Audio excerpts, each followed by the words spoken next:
नमस्कार। बोधि वार्ता सत्संग में आप सभी का स्वागत है। सत्संग की शुरुआत परीक्षाओं से करेंगे।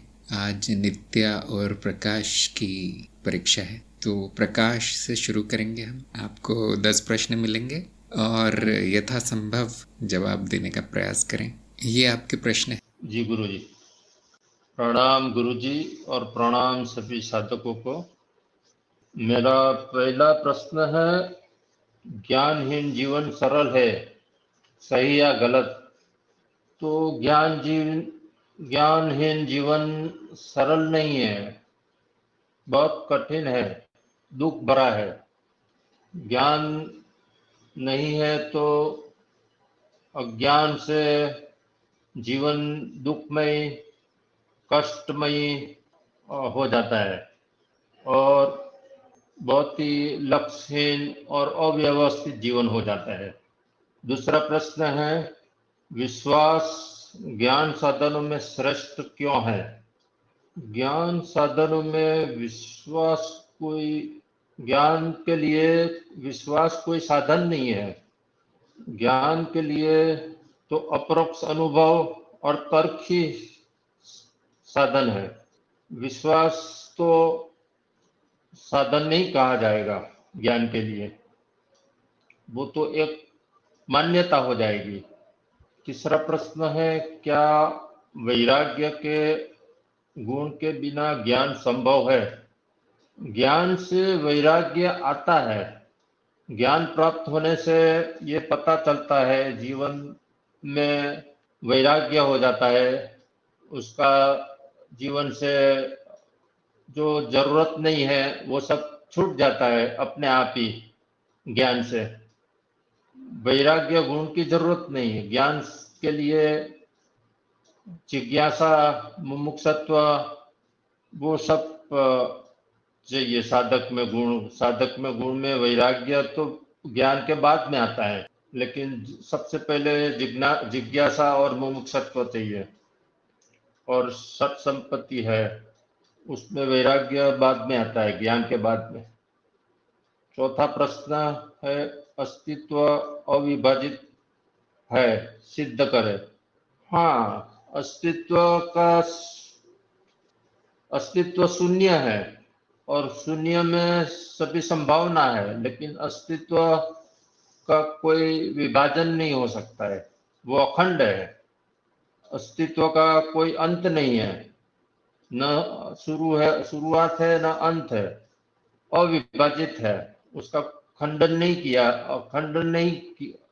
जा सकता, क्योंकि अस्तित्व एक ही है। एक ही बोलना भी एक ही है ऐसा भी बोला नहीं जा सकता है।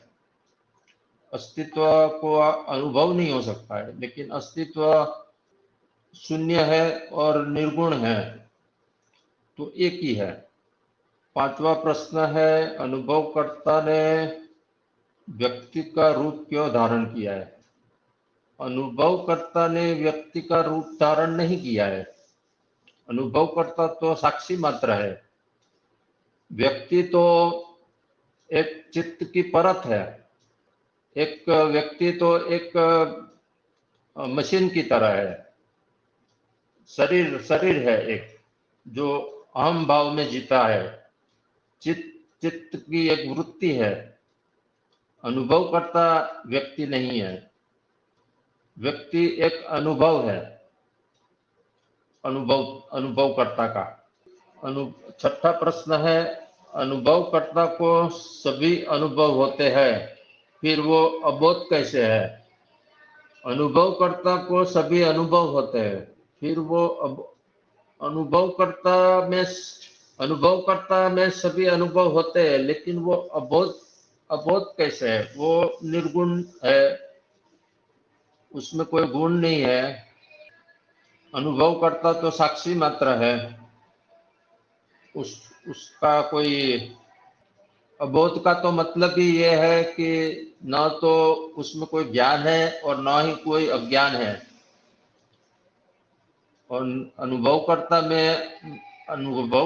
में ये लगाया नहीं जा सकता है कि वो ज्ञान है कि अज्ञान है। अनुभवकर्ता तो सिर्फ होना मात्र है। वो सबका अनुभव करने वाला है, तो वो अबोध नहीं है। 7वां प्रश्न है, अनंत संभावना है, फिर सत्य अनुभव की संभावना क्यों नहीं है? अनंत संभावना है, फिर सत्य अनुभव की संभावना क्यों नहीं? द्वैत द्वैत में सत्य और असत्य जैसा कुछ नहीं है। अनुभव में सत्य असत्य सब कुछ आता है, और उत्तर जीविता के लिए विसत्य को सत्य मान लिया जाता है। तो अनंत संभावना में सत्य अनुभव की संभावना, ये प्रश्न थोड़ा गड़बड़ वाला है, समझ में नहीं बैठता है कि किस तरफ इशारा कर रहा है। सत्य का अनुभव की संभावना क्यों नहीं है?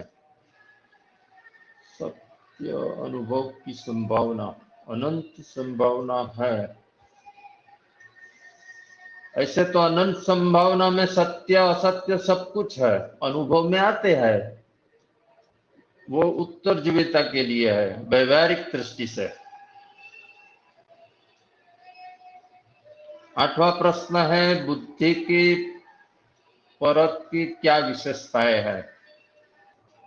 बुद्धि की परत में बुद्धि की परत सत्य असत्य को जान सकती है, उसका विभाजन, उसका ज्ञान ले सकती है, उसमें विवेक होता है, तर्क होता है बुद्धि में, और उसी ये बुद्धि में तर्क, विवेक, सत्य असत्य की जानने की क्षमता होती है। 9वां प्रश्न है, नाद परिकल्पना होते हुए भी उपयोगी क्यों है? क्योंकि माया को जानने के लिए नाद की परिकल्पना से हम विज्ञान में जैसे मॉडल बनाते हैं, वो मॉडल से ये नाद की रचना का एक परिकल्पना की गई है, जिससे हम उत्तर जीविता के लिए और जीवन विकास के लिए हम माया को समझ सकते हैं, माया को जान सकते हैं, और विज्ञान से और तंत्र ज्ञान से हमें उससे उपयोगिता में सहायता मिलती है। और 10वां प्रश्न है, माया चक्रीय है, इसलिए विकास क्रम भी चक्रीय है, सही या गलत? हाँ, माया चक्रीय है, इसलिए विकास क्रम भी चक्रीय है। सही बात है, विकास क्रम भी माया की चक्रीय से ही चित्त की परतें का एक एक एक एक विकास क्रम में बढ़ती जाती है। सही बात है, सही है, माया का चक्रीय होने से विकास क्रम भी चक्रीय है। गुरुजी, मेरे प्रश्न समाप्त हुए। हाँ जी, धन्यवाद। आपको मिलते हैं 6 अंक 10 में से 6, जिसका मतलब है आप पास हो गए परीक्षा, तो बधाई हो, और आपके उत्तर भी अच्छे आए। बस थोड़ी सी और आपको इसमें चमक लाने की ज़रूरत है, बाकी मूल ज्ञान आपका हो चुका है। तो प्रयोग शुरू कर दीजिए साक्षी भाव के, और बस कहीं कहीं जो बहुत कठिन प्रश्न थे वो आप नहीं दे पाए उनका जवाब, तो वो तो कोई भी नहीं दे पाता, तो घबराने की बात नहीं है। आप में अच्छी संभावना है, आप आगे जाएंगे। मैं भी मूल ज्ञान तक ज्यादा मैंने ध्यान दिया है, बाकी माया का ज्ञान भी मुझे इतना नहीं समझ में बैठा है, तो मैं प्रयत्न कर रहा हूँ कोई अभी भी। कोई बात आभार नहीं, चलते गुरुदेव, रहिए। आपने आपकी रुचि के अनुसार हाँ, आगे बढ़ते रहिए। आपका बहुत बहुत आभार है। आपके ये प्रोग्राम से बहुत सारी जानकारी मिलती है, तो आपका खूब खूब धन्यवाद बोल रहा हूँ। और ये प्रश्नों की तैयारी के लिए सुवेद जी और हिमांशु जी ने भी बहुत ही अच्छी मेहनत की थी। उनकी वजह से आज मैं थोड़ा इतना प्रश्न का उत्तर भी दे सका हूँ। थोड़े थोड़े प्रश्न मेरी समझ में जो नहीं बैठे वो बराबर नहीं दे सका हूँ, लेकिन मैं उनका भी आभार व्यक्त करता हूँ, सुवेद जी और हिमांशु जी का। धन्यवाद सभी को। तो अब आगे चलते हैं। नित्या की परीक्षा, ये है आपके प्रश्न। ज्ञान क्यों आवश्यक है? ज्ञान जीवन को सुंदर बनाने के लिए आवश्यक है। इससे दुखों का अंत, मुक्ति का भाव आता है, ऐसा कह सकते हैं।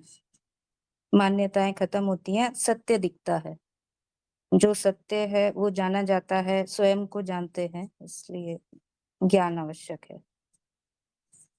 अज्ञानी को सही मार्ग पर लाने का उपाय क्या है?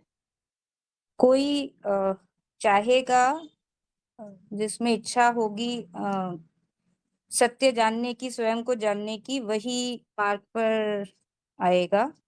और अज्ञानी को ये दिखाया जा सकता है कुछ के जो दिख रहा है वो सत्य नहीं है, तो इसके आगे भी कुछ है, कुछ उसको ये वो दिखाया जा सकता है कि आगे कुछ ढूंढ सकते हो, जो दिख रहा है उससे आगे कुछ और भी जाना जा सकता है। अगर इस तरह की जिज्ञासा उसमें पैदा की जा सके या उसको ये दिखाया जा सके थोड़ा माया, तो उसमें जिज्ञासा आएगी, मुमुक्षुत्व आएगा, तब वो आगे सत्य को या स्वयं को जानने के मार्ग पर चलेगा। तो कुल मिलाकर ये अपने आप अंदर से ये आना आवश्यक है। और इसके लिए पहले थोड़ी शुद्धि या शुद्धि बुद्धि शुद्धि होने से इसमें सहायता मिलती है। तत्वहीन तत्व क्या है? अस्तित्व या अनुभवकर्ता, इसको तत्वहीन तत्व कह सकते हैं, क्योंकि एक तरफ तत्व कुछ है नहीं, इसलिए तत्वहीन, और उसका अस्तित्व का तत्व बस उसका होना ही है, या अनुभवकर्ता का तत्व उसका होना ही है, ऐसा बोल सकते हैं। तो इसलिए तत्वहीन तत्व कहा जा सकता है। कुछ और नहीं बचेगा, वो अनुभव करता है, ऐसा कहेंगे तो भी उसको कह सकते हैं तत्वहीन तत्व। क्या अज्ञेयता सर्वोच्च अवस्था है? जो जाना जा सकता है वो जान लिया, और उसके बाद जब आगे पहुंचे बुद्धि से परे वाली स्थिति में वो अज्ञेय है ये जाना, तो ये कह सकते हैं कि सब जाना, मतलब वो चूंकि बुद्धि से आगे की स्थिति है, इसलिए जहां बुद्धि को छोड़ना पड़ा, लेकिन वहां तक भी बुद्धि से ही पहुंचे, तो वो इसलिए बोल सकते हैं कि वो उससे आगे की स्थिति है या सर्वोच्च अवस्था है, ऐसा बोल सकते हैं। लेकिन अज्ञेयता कुछ होता नहीं है, अस्तित्व अज्ञेय है ऐसा बोलते हैं या बोला जा सकता है, लेकिन अज्ञेयता अपने आप में कोई अवस्था है? हम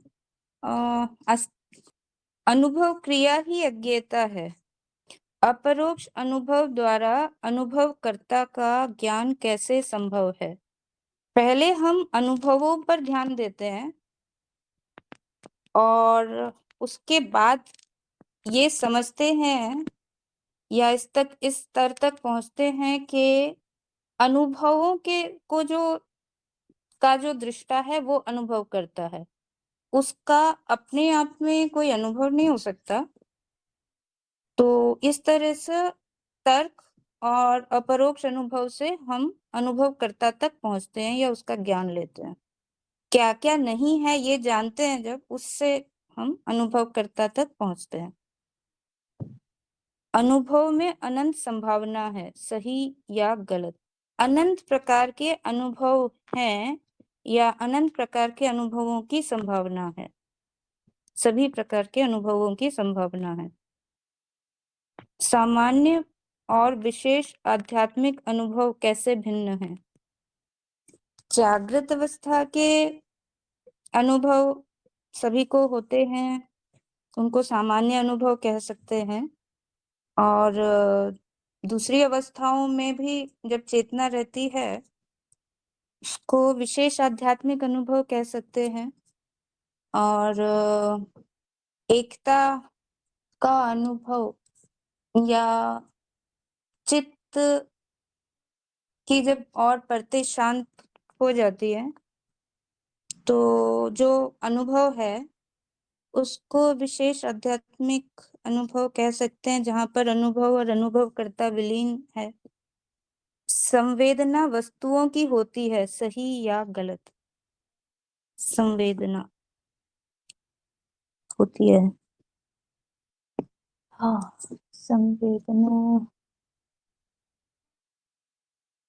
संवेदना एक भाव है, वस्तुओं का अनुभव होता है। संवेदना तो एक भाव है या वृत्ति है चित्त की, पता नहीं, इससे ज्यादा नहीं आ रहा है। स्मृति अस्थाई है तो चित्त स्थायी कैसे? स्मृति भी अस्थाई है, चित्त भी स्थायी नहीं है। और स्मृति एक के बाद एक बनती जाती है चित्त में, उससे चित्त का निर्माण होता है। और चित्त भी बदलता रहता है या परिवर्तन उसमें होता रहता है और गति होती रहती है, तो स्थायी चित्त भी नहीं है। कौन सी अवस्था दुर्लभ है, जागृति या सूक्ष्म स्वप्न? सभी अवस्थाएं सभी अवस्थाओं में परिवर्तन होता रहता है। तो अब सभी अवस्थाओं में चेतना रहना आवश्यक है या महत्वपूर्ण है।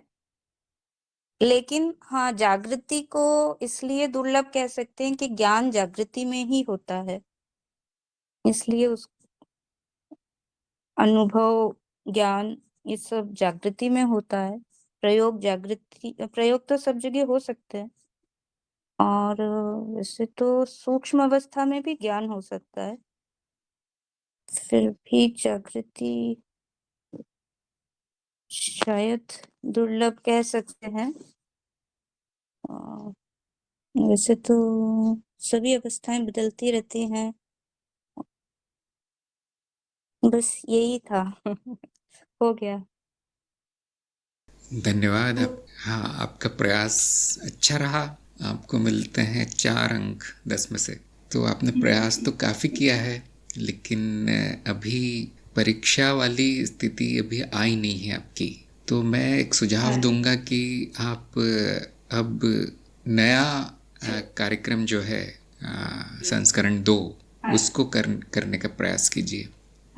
शायद समझ में अच्छी से आ जाए। आपको ज्ञान तो है, लेकिन उसमें अभी मनन बहुत कम हुआ है। मनन का प्रयास कीजिए कि ये जो बताया गया है वो यूं ही क्यों बताया गया है, वही सत्य क्यों कहा गया है।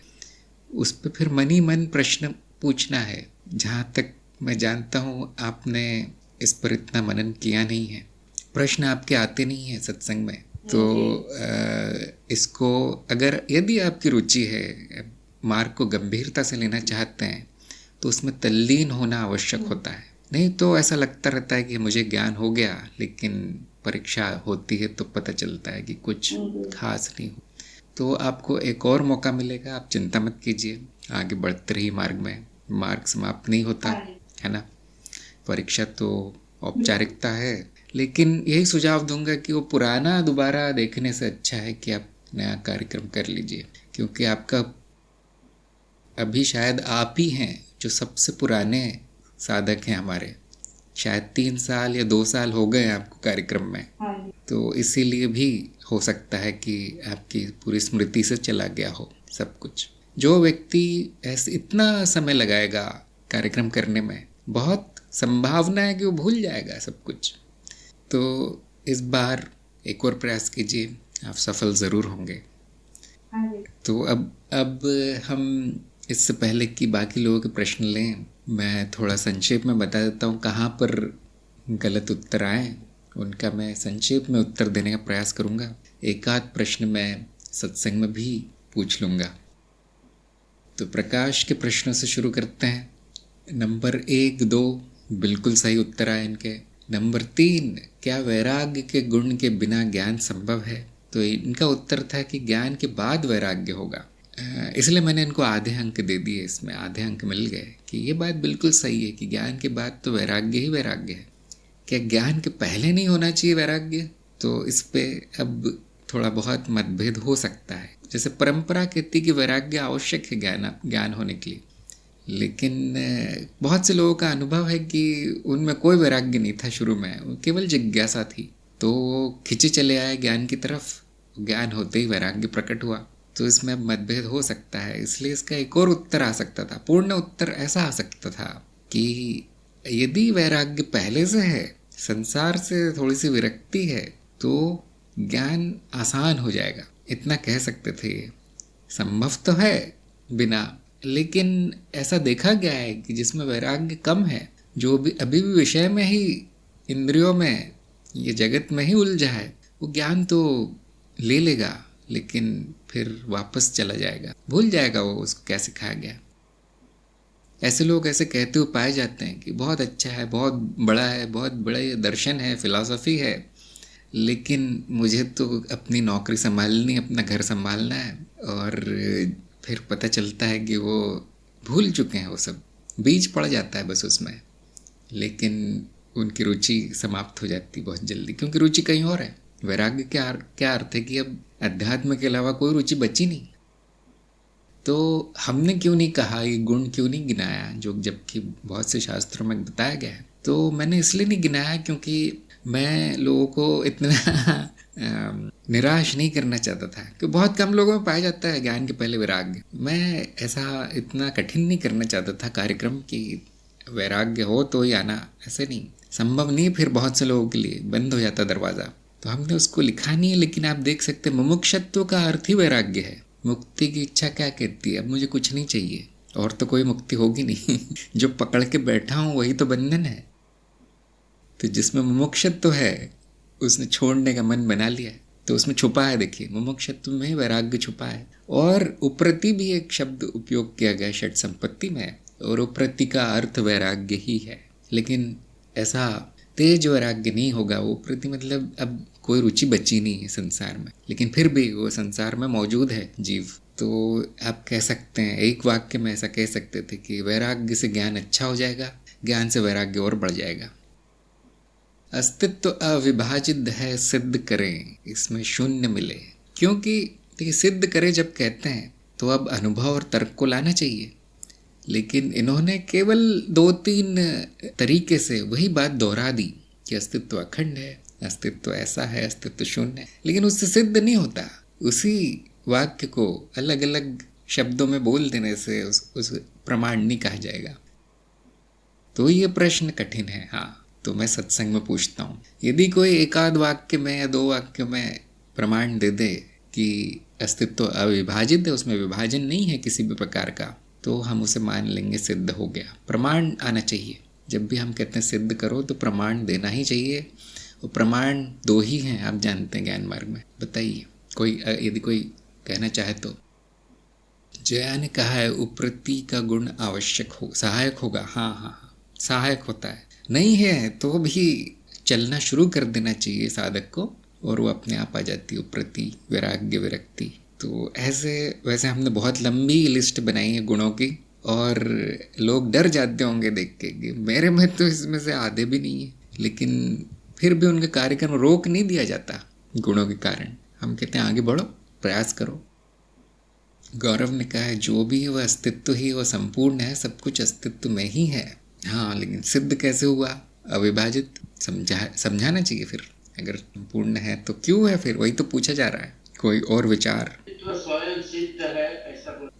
हाँ, स्वयं सिद्ध तो है ही। स्वयं सिद्ध का अर्थ है कि जैसे ही हम कहेंगे अस्तित्व नहीं है, तो किसने कहा, किसने सुना, कहाँ हुई घटना? अस्तित्व में ही हुई। उस घटना का अस्तित्व है, मतलब संपूर्ण अस्तित्व है। ऐसे स्वयं सिद्ध कह सकते हैं। तो स्वयं सिद्ध है ये केवल बोल कर नहीं होता, वो दिखाना भी पड़ता है। क्यों स्वयं सिद्ध है? किशोर ने कहा अद्वैत में अस्तित्व एक ही है। यहाँ अद्वैत में क्यों? सब जगह अस्तित्व एक ही है, परिभाषा उसकी ऐसी की गई है। हेमंत ने कहा अस्तित्व का आरंभ एवं अंत ढूंढना संभव नहीं है। हो सकता है आरंभ और अंत नहीं हो, लेकिन हो सकता है उसमें खंड खंड हो, विभाजित हो तरह तरह की चीज़ों में। जानकी ने अस्तित्व अनादि अनंत है, कोई सीमा रेखा खींच नहीं सकते, विभाजन दो में होता है, अस्तित्व एक ही। काफ़ी निकट है जानकी की बात। गौरव ने कहा अनुभव करता और अनुभव का सह अस्तित्व पाया जाता है, दोनों एक ही, उसका विभाजन या खंडन संभव नहीं है। अब काफ़ी आप सही है हो गए हैं। अब गौरव का उत्तर काफ़ी सही माना जाएगा, क्योंकि खंड दिखाने के लिए आपको अलग अलग चीज़ें दिखानी पड़ेंगी अस्तित्व में। और नकारात्मक ज्ञान क्या कहता है, ध्यान दीजिए उस पर। आपका अनुभव क्या कहता है? पुनीत ने कहा यदि मान लिया जाए अस्तित्व खंड है, बहुत से अस्तित्व है, तो उनको अनुभव करने वाले भी होंगे जिन्होंने बहुत से अस्तित्व को देखा है, और वो सारे अनुभव करने वाले अस्तित्व में आ जाएंगे। वो एक ही अस्तित्व है जो कई रूपों में प्रकट है। हाँ, पुनीत का जवाब कह सकते हैं 90% सही है, जैसा कि कार्यक्रम में बताया गया है। लोग शायद भूल चुके होंगे, या प्रकाश ने तो नया कार्यक्रम किया है संस्करण, तो उसमें ऐसे चित्र बना के दिखाया गया है, ये देखो बहुत सारे अस्तित्व। फिर हम कहते हैं वो प्रतीत होते हैं ऐसे बहुत सारे, वो सीमा रेखाएं मनगणंत है, जिसमें वो प्रतीत होते हैं खंड, वो अस्तित्व है। नहीं तो हमें खंड भी पता नहीं चलेंगे। जिस एकता की पृष्ठभूमि में ये खंड खंड दिख रहे हैं, भ्रम हो रहा है उसका, वो पृष्ठभूमि अस्तित्व है, और वो मैं हूँ। वो मेरे खंड नहीं हो सकते, प्रतीत ही होंगे तो क्यों नहीं हो सकते? खंड शून्य है। वेदिका ने कहा अनुभव करे दोनों का तत्व शून्य है। हाँ, लेकिन ध्यान दीजिए यहाँ पे सिद्ध करे बोला गया है, तो फिर और भी आगे आपको बताना चाहिए। मैं जानता हूँ थोड़ा कठिन है ये चक्कर सिद्ध करने का। नैना ने कहा दो नहीं है, विभाजन माने गिनती, गिनती माने माया। हाँ, यदि आप सिद्ध कर देते हैं कि अस्तित्व अद्वैत है, तो अपने आप सिद्ध हो जाएगा कि विभाजित नहीं हो सकता, क्योंकि विभाजित अस्तित्व और अद्वैत दोनों बातें सत्य नहीं हो सकती एक साथ, दोनों चीज़ें सत्य नहीं हो सकती। तो उसमें से कोई एक बात होगी जो सत्य होगी, दोनों एक साथ रात और दिन नहीं हो सकते, ऐसा तर्क कह सकते। एक चीज़ गलत होगी कोई। यदि अद्वैत सिद्ध हो गया तो विभाजन असिद्ध हो गया, मिथ्या हो गया। और अद्वैत सिद्ध करने के अर्थात ब्रह्म ज्ञान के कई तरीके हैं, फिर कई प्रमाण हैं, जबकि विभाजन का कोई प्रमाण नहीं है, हमेशा मिथ्या निकल आता है, भ्रम निकल आता है। तो हम क्या कहते हैं कि अस्तित्व अद्वैत के स्तर पर तो एक ही हो, जैसे अद्वैत नाम से ही समझ आता है। द्वैत के स्तर पर भी विभाजन प्रतीत होता है, चित्त निर्मित है विभाजन, चित्त वृत्ति है विभाजन की, चित्त की वृत्ति विभाजन करना। चित्त को हटा दे तो कोई विभाजन नहीं, कोई वियोग नहीं है। योग की भाषा में कहे तो योग ही योग है। और हम तो इतना भी कहते हैं कि माया के स्तर पर भी एक ही है, चित्त एक ही है जिसका नाम विश्व चित्त है। और अब उसको सिद्ध करने के असंख्य तरीके हैं, सबका होमवर्क है, करके देखिए। सुमा ने कहा जो अनुभव है प्रकट जगत का है, या अस्तित्व का ही प्रकट भाग है। हाँ, अनुभव में खंड हो सकते हैं, वो भी प्रतीति होते हैं। अनुभव ही अनंत श्रृंखला है बस घटनाओं की, और घटनाओं में भाग कर दिए जाते हैं मनगणंत। लेकिन अस्तित्व में क्योंकि संपूर्ण अनुभव को ही अस्तित्व कहा गया है। अस्तित्व के दो चेहरे हैं, अनुभव करता, और इन दोनों चेहरों में खंड नहीं पाए जाते। प्रज्ञा ने कहा अनुभव निरंतर है, समय स्थान कल्पना है, अनुभव और अनुभव करता एक ही, पर्दा और चित्र विभाजित नहीं किया जा सकता। कुछ अस्तित्व में है, उसका विभाजन भी वही है। हाँ, फिर जैसे ही ये प्रश्न आता है कि विभाजन है तो बताइए क्या कहाँ विभाजन है, क्या क्या विभाजित हो गया है। तो कोई व्यक्ति बताएगा ये स्थान अलग है देखो उस स्थान से, ये समय अलग है उस समय से, ये जीव अलग है, ये वस्तु अलग है उस वस्तु से। तो ये सब काल्पनिक है। इसलिए विभाजन सिद्ध नहीं हो सकता।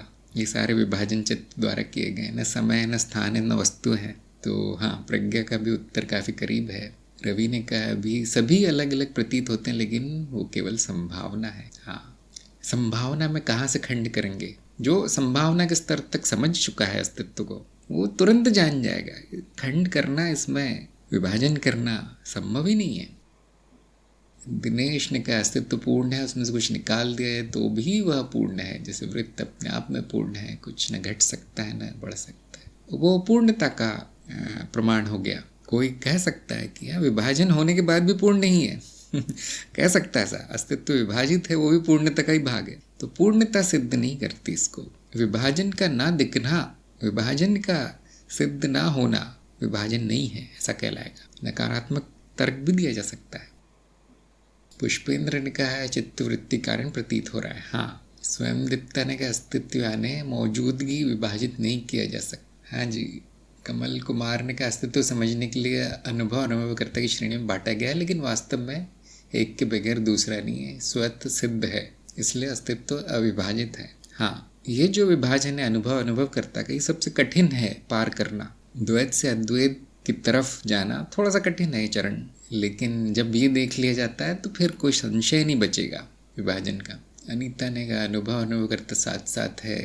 अजय ने कहा जो भी वो अस्तित्व में इसलिए अविभाजित है। हाँ, आप विभाजन कर देंगे तो ऐसा कहना पड़ेगा कि ये चीज़ बाहर है अस्तित्व के, तो अब वो संभव नहीं है। फिर तो उससे ज्ञान भी संभव नहीं था, कहना भी संभव नहीं था। तो ये भी एक अच्छा तर्क है कि विभाजन की परिभाषा ही समस्या है बड़ी। कैसे विभाजन को कैसे परिभाषित करेंगे, ये भी बड़ी समस्या है। रिंको ने भी कहा दोनों एक साथ पाए जाते हैं। कमलेश ने कहा अनंत संभावना है अस्तित्व। हाँ, रीना ने कहा अस्तित्व पूरी तरह शून्य होते भी संभावना है, इसलिए वो शून्य ही है। हाँ, विभाजन करेंगे शून्य का 0/10 शून्य, 0/1000 शून्य, तो शून्यता सिद्ध कर देंगे आप, जो कि बहुत आसान है। कोई पदार्थ नहीं दिखता अस्तित्व का, कोई धरातल नहीं दिखता, वो स्वयं धरातल है, स्वयं तत्व है। मोनिका ने कहा अप्रोक्ष अनुभव द्वारा अनुभवकर्ता और अनुभव को देखने पर पता चलता है कि अनुभव और अनुभवकर्ता एक ही स्थान पर स्थानहीन है। हाँ, तो स्थान के आधार पर विभाजन किया जाए तो नहीं होता। नंबर 5 इनका उत्तर सही था। रीना ने कहा 0/0 अब ये आपका होमवर्क है, उत्तर क्या आएगा। एक बहुत विद्वान गणितज्ञ थे, उनसे ये पूछा गया तो उन्होंने कहा शून्य संख्या नहीं है, तो संख्याओं के कार्य नहीं किया जा सकता, शून्य से नहीं लिया जा सकता, इसलिए शून्य को बाकी संख्याओं से विभाजित करने का प्रयास कर सकते हैं, लेकिन शून्य से नहीं। अर्थात किसी भी संख्या को शून्य से विभाजित करने का प्रयास व्यर्थ है, क्योंकि शून्य संख्या नहीं है। उन्होंने ऐसा बोल दिया था, लेकिन गणित में रोज के कार्य के लिए शून्य को संख्या मान लिया गया है।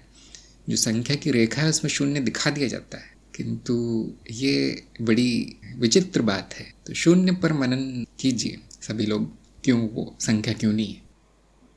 संख्या शून्य तक पहुंच सकती है, लेकिन शून्य हो नहीं सकती संख्या, ये भी कहा गया है। जैसे अनंत तक संख्याएं पहुंचने का प्रयास कर सकती है, लेकिन अनंत अपने आप में संख्या नहीं है। तो इसी तरह से किसी भी संख्या को अनंत से भी भाग नहीं दिया जा सकता, फल नहीं आएगा उसका। इसलिए शून्य और अनंत के गुण इतने मिलते हैं कि अद्वैत में हम कह ही देते हैं शून्य ही अनंत है, अनंत ही शून्य। तो ये बौद्धिक मनोरंजन है, जिसको रुचि है कर सकते इस तरह से। अब आगे चलते हैं। नंबर 5 बिल्कुल सही उत्तर है इनका। नंबर 6 गलत हो गया। अनुभवकर्ता को सभी अनुभव होते हैं, फिर वो अबोध कैसे। हाँ, इनका उत्तर गलत हो गया, क्योंकि प्रश्न बड़ा कठिन है। तो अबोधता का अर्थ है न ज्ञान न अज्ञान, ज्ञान का भी अभाव है, अज्ञान का भी अभाव है, वो अबोध है। और अनुभवकर्ता में दोनों का अभाव है। आप जानते हैं निर्गुण है तो अभाव है। लेकिन हम क्या कहते हैं, अनुभव से ज्ञान होता है। अनुभव जब होते हैं तो ही ज्ञान होता है, अप्रोक्ष अनुभव ही साधन है ज्ञान का। तो इसको क्यों नहीं होता इसमें क्या कमी है अनुभवकर्ता में। तो ज्ञान की परिभाषा में अब उत्तर ढूंढना है कि स्मृति में अनुभवों का संयोजन ज्ञान है, सिर्फ अनुभव ज्ञान नहीं है। सभी लोग ध्यान दीजिए, सिर्फ अनुभव ज्ञान नहीं है, स्मृति में संयोजन, तार्किक रचना, वो ज्ञान कहलाएगी हमारे कार्यक्रम के अनुसार। क्योंकि ज्ञान की तो सैकड़ों परिभाषाएं लोग दे देंगे, लेकिन अब आपको मार्ग पर चलना है। मार्ग के अनुसार क्या ज्ञान क्या कहलाए, तो स्मृति आवश्यक है ज्ञान के लिए। अनुभवकर्ता में स्मृति भी नहीं है, चित्त में स्मृति, इसलिए चित्त में ज्ञान संग्रहित है। अंत में अज्ञेयता वाले पाठ पे जाके आपकी ये धारणा भी तोड़ दी जाती है कि चित्त में जो संग्रहित है वो अज्ञान है, ज्ञान नहीं। चित्त में और कुछ संग्रह हो नहीं सकता। संग्रह का अर्थ ही अज्ञान है। अब इस संग्रह का विनाश सही ज्ञान है, इसलिए अब ज्ञान की परिभाषा बदल के अज्ञान का नाश ही ज्ञान है ऐसे कर दी जाती है। पहले क्यों नहीं बोल दिया आपने, इतना क्यों समय लगाया? ऐसे लोग पूछेंगे, नहीं समझ नहीं पाएंगे। जो नया आएगा वो समझ नहीं पाएगा। मैं जैसे ही किसी नए व्यक्ति को कहूँ कि आपके अज्ञान का नाश ही ज्ञान है, वो नहीं समझ पाएगा। उसको इस चरण से ले जाया जाता है कि देखिए ये ज्ञान होता है, क्योंकि वो इसी तरह जानता है ज्ञान को कि मैंने ये चीज़ देख ली थी, मैंने अनुभव कर लिया था, मुझे ज्ञान हो गया था, बिल्कुल सही हुआ था ज्ञान। ऐसे ही जानते हैं लोग। फिर अगले चरण में उनको बता दिया जाता है कि क्योंकि वो मिथ्या है अनुभव, इसलिए जो भी संग्रह होगा वो अज्ञान ही होगा। ज्ञान नहीं संग्रह हो सकता। ज्ञान वस्तु नहीं है, ज्ञान कोई घटना नहीं है, ज्ञान कोई रचना नहीं है। हटा देना ज्ञान है, मिटा देना ज्ञान है, शुद्धिकरण ज्ञान है। ये थोड़ी देर बाद समझ में आता है, शुरू में नहीं आएगा। इसलिए कृपया मुझ पे आरोप न लगाए कि मैं कभी कुछ कहता हूँ कभी कुछ कहता हूँ। दोनों ही बातें सत्य हैं, दोनों ही आवश्यक है कहना, नहीं तो किसी की प्रगति नहीं होगी। तो अनुभव करता अबोध है, सही मायने में केवल अनुभव करता ही अबोध है। बाकी चित्त का अर्थ है कि उसमें कुछ ना कुछ तो होगा ही, नहीं तो चित्त क्यों कहलाएगा। उसमें स्मृति संग्रह संस्कार होंगे ही। इसलिए व्यक्ति मनुष्य जीव अबोध नहीं हो सकता, अज्ञानी रहता है। अविद्या उसमें रहती है, पूरी नहीं जाती। क्यों पूरा चला गया तो फिर अनुभव करता के बराबर हो गया फिर वो। तो खुशी की बात यह है, मतलब अच्छी खबर है आपके लिए कि ये सब मैं नहीं हूँ जिसमें ये सब संग्रह होता रहता है। मैं अबोध था और हमेशा से अबोध था, हमेशा अबोध ही रहूँगा। इसमें कोई संग्रह हो नहीं सकता। तो बड़ी खुशी की बात है। नंबर 7 भी गलत हो गया इनका कि अनंत संभावना है, फिर सत्य अनुभव की संभावना क्यों नहीं है। तो इन्होंने जैसा कहा कि प्रश्न ही अजीब सा है, समझना बहुत कठिन है। तो ये भी मैं सत्संग में पूछना चाहता हूँ क्योंकि बड़ा रोचक प्रश्न है। प्रश्न में समझा देता हूँ क्या है। हमने कहा है कि सभी अनुभव असत्य है, मिथ्या है। फिर दूसरी जगह हम कहते हैं कि सभी संभावना है, फिर अनुभव के सत्य होने की संभावना क्यों नहीं है। प्रश्न ये पूछ रहा है, ध्यान दीजिए। हाँ, प्रश्न समझना थोड़ा कठिन है। ऐसा अनुभव जो सत्य है वो क्यों संभव नहीं है, बताइए यदि कोई बताना चाहता तो। गौरव ने लिखा है क्योंकि सत्य तो वही है जो कि परिवर्तित ना हो, जो कि अनुभव करता है, बाकी सब मिथ्या है, प्रतीत है, प्रतीति मात्र है, और जिस भी वस्तु का अनुभव हो सकता है वो मैं नहीं हूँ। तो ये ज्ञान मार्ग का मूलभूत नियम है। अतः ये स्पष्ट है कि मात्र अनुभव करता ही सत्य है, जिसका अनुभव मिथ्या रूपों में ही संभव है। अनुभव करता का अनुभव जब अद्वैत के स्तर पर कोई है ही नहीं तो उसका अनुभव लेगा कौन। आपका बहुत अच्छा उत्तर आया है और सही उत्तर भी है आपका। हाँ, अच्छा विस्तार में उत्तर लिखा गौरव ने। हेमंत ने कहा है सभी अनुभव परिवर्तनशील है, अनुभव का आधार ही परिवर्तनशील है। हाँ, परिवर्तन नहीं होगा तो अनुभव नहीं होगा, वो परिवर्तन हो गया तो सत्य नहीं होगा। फिर क्यों कहते हैं हम अनंत संभावना है। अभी भी पूरा संतुष्टि नहीं हुई पूछने वाले की। वो कहेगा ये अनंत संभावना शब्द गलत है, फिर इसमें से ये वाली संभावना हटा दो, फिर अनंत नहीं रही, फिर अब क्या करेंगे। जानकी ने कहा है सत्य कोई अनुभव नहीं है, होनापन है, स्थायी है, संभावना नहीं है। सत्य में संभावना नहीं है। बड़ी विचित्र बात है। पुष्पेंद्र ने क्योंकि अनुभव परिवर्तनशील है। हाँ, नहीं ऐसा अनुभव भी तो संभव होना चाहिए जो परिवर्तनशील ना हो। अनंत संभावना का तो मतलब यही हो गया, मतलब कोई भी ऐसा तर्क दे सकता है। नित्या ने कहा बिना परिवर्तन के अनुभव पकड़ में नहीं आएगा। हाँ, बिना परिवर्तन के तो अनुभव होगा ही नहीं, पकड़ने मतलब होगा ही नहीं। पकड़ने की तो बात ही और है कि पकड़ना शब्द ये कहता है कि वो है लेकिन हम नहीं जान पा रहे, लेकिन हम क्या कहते हैं वो संभव ही नहीं है। हिमांशु ने कहा अनुभव स्वयं संभावना ही है, परिवर्तन भी नहीं है, वह भी संभावित ही है। हाँ, बहुत सुंदर उत्तर है आपका, बहुत अच्छा है। हृदयेश्वरी ने कहा अस्तित्व पूर्ण है, उसमें सत्य असत्य दोनों का अभाव सब कुछ है, इसलिए अनंत संभावना कहाँ है।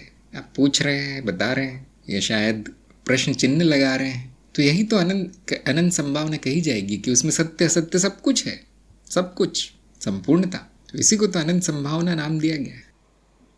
एक जगह हमने ये भी कहा है कि अनुभव तो सीमित है, सीमित ही अनुभव होता है। फिर भी अनंत है, ऐसा भी कहा है। तो इतनी खिचड़ी पक जाती है ऐसे वाक्य सुन सुन के। एक जगह सीमित ही अनुभव होगा, इंद्रियों के माध्यम से ही होगा। फिर एक जगह हमने कह दिया अनंत श्रृंखला है घटनाओं की अनुभव। फिर एक जगह कह दिया वो संभावना है, अनुभव नहीं है। अब व्यक्ति क्या निर्णय लेगा ऐसे सुन के ये बातें? प्रश्न तो उठेंगे इस तरह के।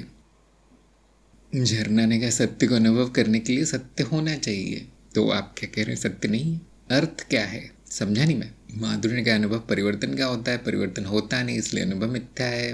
परिवर्तन की संभावना मात्र है, सत्य बदलता नहीं इसलिए उसका अनुभव नहीं हो सकता। देखिए, जब हम कहते हैं कि संभावना मात्र है तो द्वैत का स्तर, अनुभव और अनुभवकर्ता का स्तर छूट गया है। संभावना मात्र अद्वैत के स्तर पर कह सकते हैं कि अस्तित्व तो संभावना मात्र है, उसमें कुछ प्रतीत होने की संभावना है और वो अनंत है।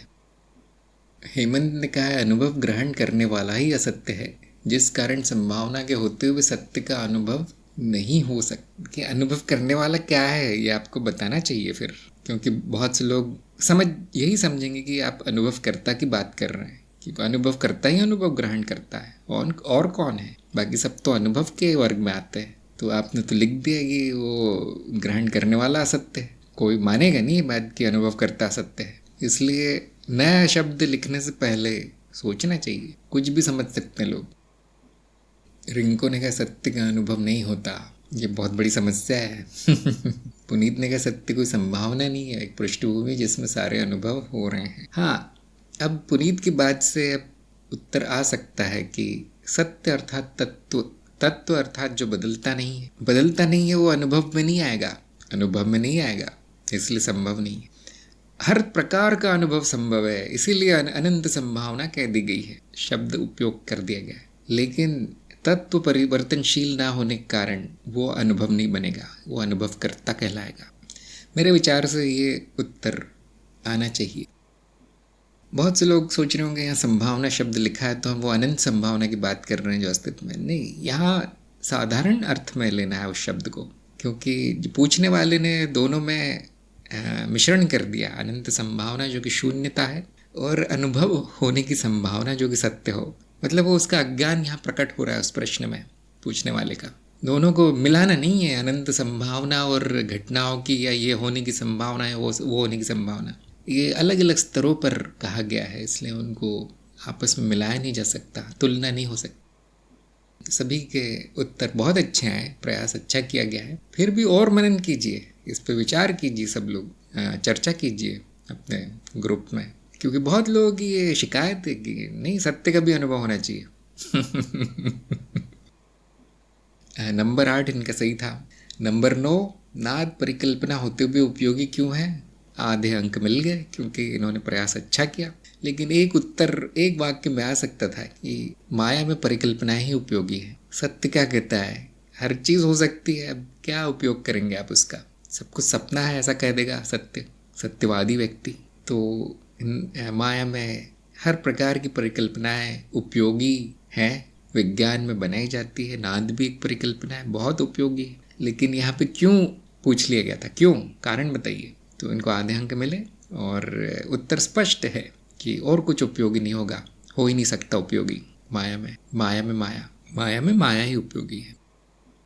जिस व्यक्ति को कोई रोग नहीं है उसको सच्ची दवा नहीं देनी है, उसको शक्कर की गोली दे देनी है कह के इससे ठीक हो जाएगा। जैसे हम बच्चों को कभी कभी देते हैं कि बहुत दर्द हो रहा है, लेकिन हम जानते हैं कि इतना कुछ है नहीं, अब उसको एक शक्कर की गोली या कुछ भी दे देते हैं नमक घोल के पानी में, ये बिल्कुल ठीक हो जाएगा, ये पी लो। तो वो उपाय है, वही उपयोगी है। और माया में भी ऐसा ही है। नंबर 10 माया चक्रीय इसलिए विकास क्रम भी चक्रीय है। बिल्कुल सही उत्तर आया इनका, विकास क्रम भी चक्रीय है, न उसका आदि है न अंत है। जो लोग विकास करना चाहते हैं ध्यान दीजिए, गोल चक्कर है बस ये। इसको बहुत ज़्यादा महत्व नहीं देना है। फिर भी हमने कहा है कि विकास करना ज़रूरी है, क्योंकि और क्या करेंगे, नहीं करेंगे तो भी ये चक्र घूमता रहेगा। जीव के पास कोई विकल्प नहीं है, जीव के पास कोई अपनी इच्छा नहीं है, स्वेच्छा नहीं है, बस होता है। जीव भी इस चक्र का एक भाग है, चलने दो चक्र, देखो ज़्यादा दुख न दे। विकास नीचे ना हो जाए, पतन ना हो जाए, इतना गुरुजनों ने सुझाव दे रखा है, मान लेते हम। गौरव ने कहा, नाद की परिकल्पना माया को समझने के लिए की गई है, माया का अधिकांश वर्णन करने में समझाने में सक्षम है। हाँ, बहुत उपयोगी है नाद।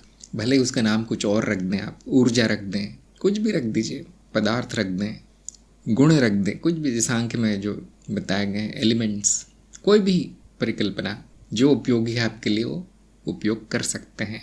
इसमें सत्य असत्य नहीं देखना है। अब आते हैं नित्य के प्रश्नों पे। ज्ञान क्यों आवश्यक है? इन्होंने बहुत अच्छा प्रयास किया लेकिन आधे अंक मिले कि सत्य जानने के लिए। और ये देखिए, वो न जाने बिना भी जीवन बहुत अच्छा चलता है लोगों का। ज्ञान जीवित रहने मात्र के लिए आवश्यक है, मनुष्य के रूप में जीवित रहने के लिए बहुत आवश्यक है, अति आवश्यक है। कि आप रोज के जीवन में देखते नहीं, पशुओं को भी आवश्यक है। हम कह सकते पेड़ पौधों में कुछ होता नहीं, वो बस रसायन मात्र है जो बढ़ते हैं, घटते हैं, सूखते हैं। लेकिन हर पक्षी को जानना आवश्यक है कि उसका खाना कहाँ मिलेगा, पानी कहाँ मिलता है, और मुझे कौन खा सकता है, उससे बचने के क्या उपाय है। नर को जानना आवश्यक है कि उसकी मादा कहाँ मिलती, क्या करने से मिलती है। पशुओं में ये ज्ञान बनाया आता है, लेकिन वो अनुभव से भी सीखते हैं। जहाँ कचरा फेंक दो वहाँ वो चले आते हैं खाना ढूंढते हुए। जहाँ घास है गाय वहाँ चली जाती है, उसको याद रहता है। जिस घर में बिल्ली को एक बार दूध मिल जाए वो रोज वहाँ आ जाती है। ये ज्ञान है, उत्तरजीविता ज्ञान से ही संभव है। मनुष्य को और ज़्यादा चाहिए। आपको भाषा का ज्ञान ज़रूरी है, आपको कपड़े कैसे पहनना है वो आना चाहिए, वो भी ज्ञान है। जूते कैसे पहनना है लोगों से क्या बात करना है, उसके बाद स्कूल की पढ़ाई, उसके बाद कॉलेज की पढ़ाई, नहीं तो नौकरी नहीं मिलती। उत्तरजीविता के लिए बहुत ज़रूरी है। तो ज्ञान ही जीवन है, और कोई कारण और कोई उत्तर आ ही नहीं सकता। और मनुष्य का मनुष्य होना ज्ञान पर ही आधारित है। तो सबसे बड़ा ज्ञान आत्मज्ञान, स्वयं को जान लेना।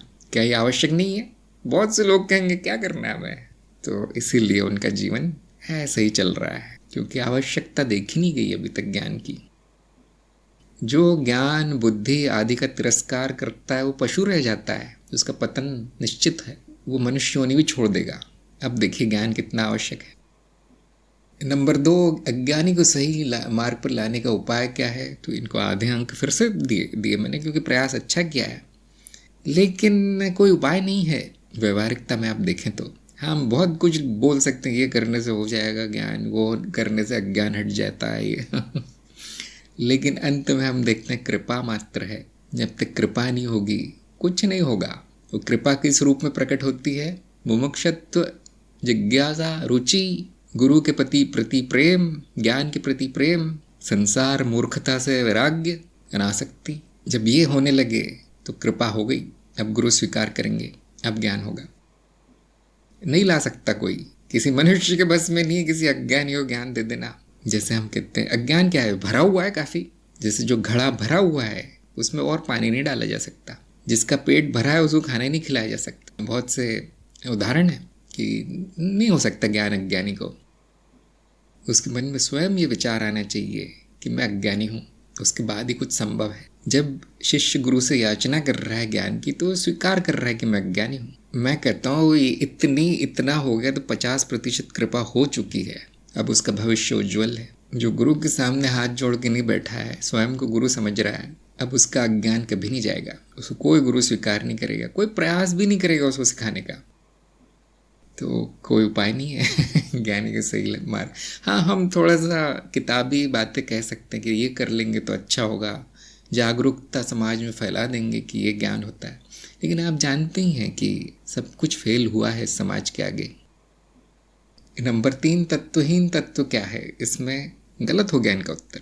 इन्होंने कहा शून्य को हो सकता है तत्वहीन कह दें हम, लेकिन नहीं, शून्य को तो तत्व कहा गया है। मेरा तत्व शून्य है। ऐसा क्यों नहीं कहा गया कि मैं तत्वहीन हूँ? क्योंकि तत्व का पर्यायवाची सत्य है तत्व की परिभाषा ही है जो सबसे आवश्यक है, जो बदलता नहीं है, आदि जो रह जाता है बाकी सब अनावश्यक हटाने के बाद। तो फिर तत्वहीनता कैसे संभव है? तो ऐसा तत्व क्या? ये प्रश्न ही गलत है। तत्वहीन तत्व, अस्तित्वहीन अस्तित्व, ऐसे ही है। कपड़ाहीन शर्ट, सूरजहीन दिन, गलत है प्रश्न। तत्व की समझ परखने के लिए प्रश्न बनाया गया है कि किसी को तत्व की समझ हुई भी या नहीं अभी, इसलिए इस तरह के प्रश्न बनाए जाते हैं। आज बहुत सारे ऐसे प्रश्न पूछे गए थे कि विश्वास ज्ञान साधनों में श्रेष्ठ क्यों है? ये जानने के लिए कि वो व्यक्ति को अभी तक समझ में आया ही नहीं साधन किसको कहेंगे।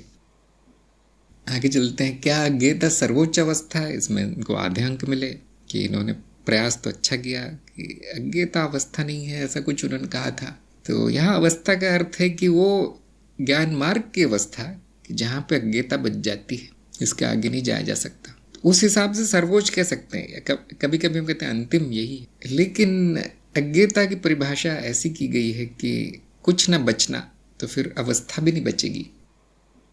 फिर वो अज्ञेयवादी ये भी नहीं कहेगा कि मैं किसी अच्छी अवस्था में पहुंच गया हूँ। जैसे आप किसी अज्ञेयवादी को कहते हैं कि आप तो बड़े परम ज्ञानी हैं, आपने अज्ञान का भी नाश कर दिया, ज्ञान का भी नाश कर दिया, आप तो बहुत बड़े हैं, आप तो बड़ी अवस्था में पहुंच गए हैं। और वो हंसने लगेगा जोर जोर से।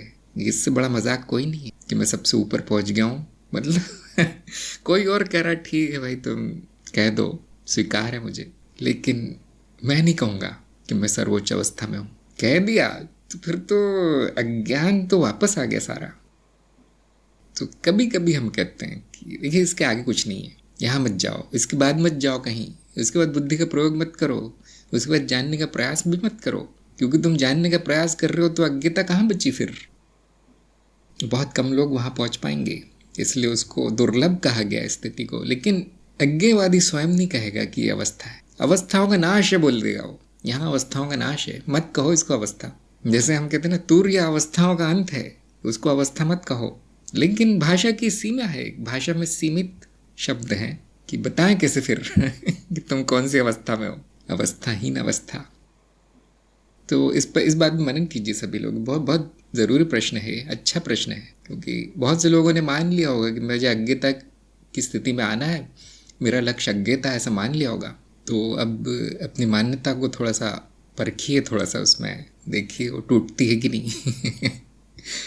टूट गई तो सही नहीं है फिर। अब आगे चलते हैं। नंबर 5, अप्रोक्ष अनुभव द्वारा अनुभव करता ज्ञान कैसे संभव है? बिल्कुल सही उत्तर आया इनका। उत्तर अच्छा है कि अनुभव नहीं होगा लेकिन ज्ञान संभव है। तो जिनको ज्ञान हुआ है वही जान पाएगा कि ऐसा कैसे हो गया। तो लेकिन नित्या ने बिल्कुल सही बताया। नंबर 6, अनुभव में अनंत संभावना है, सही या गलत? उत्तर गलत हो गया। अब मैं चाहता तो था कि थोड़ा सत्संग में पूछूं, लेकिन समय बहुत कम बचा है हमारे पास, तो मैं ही बताता हूँ कि प्रश्न गलत है, घुमाने वाला प्रश्न है कि अनुभव में अनंत संभावना नहीं है, अस्तित्व में अनंत संभावना है। अस्तित्व अनंत अनुभवों के रूप में प्रकट है। अनुभव में अनंत संभावना है, थोड़ा अजीब लगेगा कहना। अनंत प्रकार के अनुभव संभव है, ऐसा कह सकते हैं कि हम कहेंगे अनुभव में संभावना, क्या होने की संभावना है फिर? ऐसा प्रश्न आ जाएगा। क्या हो और क्या हो सकता है उसमें? तो आप कह सकते हैं कि प्रोडक्ट है अनुभव, तो वो अंतिम फल है वो तो संभावना का। तो इस बारे में भी सबको विचार करना चाहिए। नंबर 7, सामान्य और विशेष आध्यात्मिक अनुभव कैसे भिन्न है? प्रयास किया था नित्या ने, लेकिन बड़ा स्पष्ट बताया गया कार्यक्रम में, पुराने नए दोनों में, कि एक ही प्रकार का अनुभव है। अनुभव का कोई प्रकार नहीं होते। वो जो भेद बताए जाते हैं कि ये जगत का अनुभव है, ये पराभौतिक है, शरीर का है, मानसिक है, सब अज्ञान है। ज्ञान होने के बाद कहाँ भेद है? तो चरणों से ले जाया जाता है, जैसे कि मैंने कहा कि साधक को चलाया जाता है मार्ग पे ऐसे चरणबद्ध।